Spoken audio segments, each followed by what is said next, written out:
Hello and welcome to my channel, Bevvy with Beth. I'm Beth, and here on this channel I talk all about polycystic ovarian syndrome, the symptoms, how to cope with them, and how my personal journey with PCOS is going. So if that sounds like something you'd be interested in, don't forget to hit the subscribe button down below to catch my videos every week. And today we're going to be talking about progesterone.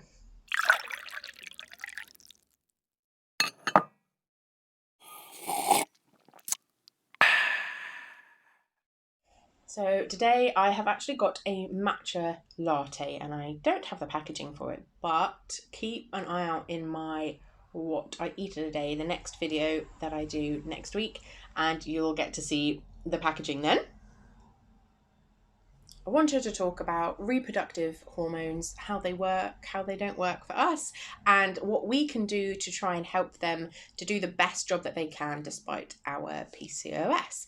So this one is going to focus on progesterone, and I will then do an estrogen and a testosterone video as well.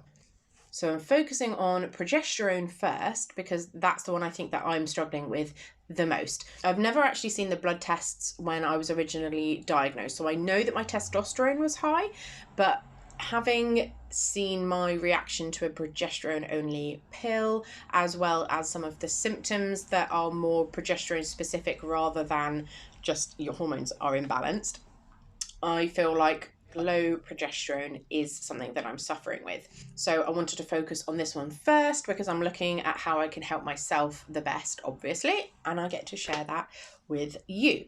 So first of all, what is progesterone? Progesterone is one of the three important hormones for our reproductive cycle. And for us as women, that would be released just after our ovulation as a signal to our bodies to expect a pregnancy. It helps to do things like thicken the lining of the uterus to prepare for an embryo. And it also stops your body from cramping that would obviously result in a miscarriage if you were pregnant or a period if you're not.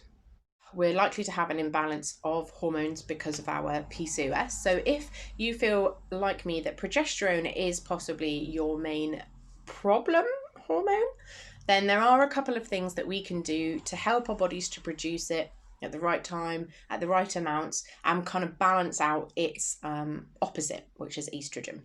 So the top tips for increasing our progesterone is to make sure that we're keeping on top of things like our omega-3 intake.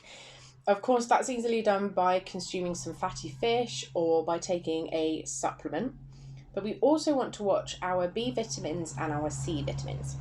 And the two reasons why these are important is because our human bodies don't store these vitamins at all, which means if we have an inconsistent amount of vitamins in our diet, we could end up causing issues with hormone production. Whereas if we can keep a steady B vitamin and vitamin C intake in our diet, then it will help to keep our hormones in a regular production. Whereas things like omega-3 are stored in our body, which means we don't have to eat fish every single day to make it work. Some of the best foods to consume to help us with our progesterone production are beans, broccoli, Brussels sprouts, cabbage, cauliflower, kale, nuts, and my favourite for this season, pumpkin. So I will be making a pumpkin soup, and I will share the recipe with you when that's all perfected. So all of these things will help us to produce progesterone if we are struggling with that. But there wasn't a lot of information about what to do if we think we have too much progesterone, which initially indicates to me that maybe that isn't something that's likely to happen.